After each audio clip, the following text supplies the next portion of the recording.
penicillin was discovered by? Would this be letter A, Alexander Fleming, letter B, Alexander Graham Bell, letter C, Charles Darwin, or letter D, Carl Linné? Who is your choice? Okay, number 15. Sino po yung ating hinahanap? I see a lot of letter A's. Penicillin was discovered by, tumpak na choice of course is letter A. Tama po kayo, no? Alexander Fleming.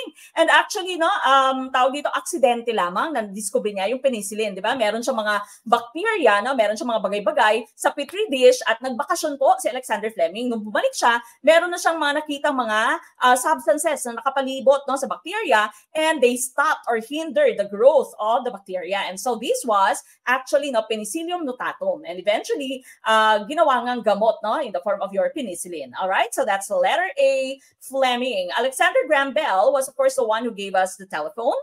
Si Charles Darwin is known to be the father of evolution, and Carl Linné, or Carolus Linnaeus, is the father of modern taxonomy. Kapag sinabi po natin taxonomy, no, taxonomy is the science of classifying organisms, kung saan ilalagay na kingdom, na species, na domain, na order, yung ating pong mga organisms. Okay, so Carl Linné, or Carolus Linnaeus, is the father of modern taxonomy, kasi ang father po ng ancient taxonomy was Aristotle. Okay, so lahat po yan na babanggit, lahat po yan na itatanong sa ating left. Make sure na you are taking down notes, no?